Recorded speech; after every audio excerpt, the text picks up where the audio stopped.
আমরা ভুলটা কোথায় করি জানো? আমরা নিজেরাই নিজেদের চোখ বন্ধ করে রাখি। চোখ খুলে শেষটা দেখার চেষ্টাই করি না।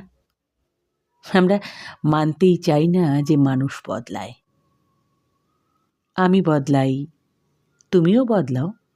আর যে মানুষটা একসময় পাশে ছিল, নরম, মায়াবী, ভালো, সেও একসময় বদলায়, একেবারে বিচ্ছিরিভাবে বদলায়।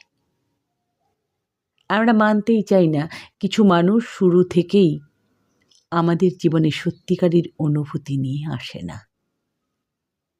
তারা একদিন চলে যাবেই, সেটা হোক আজ অথবা কাল। কেবল যাওয়ার আগে রেখে যাবে রক্তাক্ত দগদগে একটা ক্ষত। হ্যাঁ, তারা একসময় দারুণ ছিল, ওদের অনুভবও ছিল অন্যরকম, দারুণ। কিন্তু যেহেতু তারা কখনো সত্যি সত্যি নিজেদের কাছে, নিজেদের প্রতিজ্ঞার কাছে সৎ ছিল না, তাই তারা সময়ের সাথে সাথে বদলায় এবং তাদের ভেতর থেকে বারণ আসে, না, এই পথে আর নয়। তখন তারা বাহানা খোঁজে এবং চলে যায়, ব্যথা দিয়ে হোক বা নীরবে। ফারাক খুব একটা পড়ে না। আর একটা ভুল কি করি জানো? আমরা সে মানুষটার বদলে যাবার পরের রূপকে বিচার করি তার পুরনো স্মৃতির আলো দিয়ে। আমরা নিজেরাই অজুহাত খুঁজি এই মর্মান্তিক শেষটাতে একটু রং দিতে। আর কিছুই ঠিক নেই বোঝার পরেও তাকে আটকানোর শেষ চেষ্টা করতে থাকি।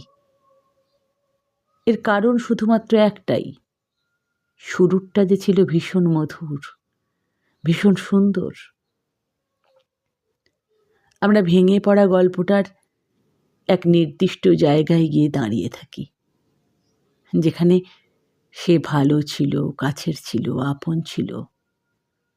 তার চোখে ভালোবাসা ছিল, প্রেম ছিল, আর ছিল অকৃত্রিম মমতা। ওইখানে দাঁড়িয়ে থেকে আফসোস করতে করতে তারপর প্রশ্ন করি, কেন এমন হলো? সে এমন করলো কেন?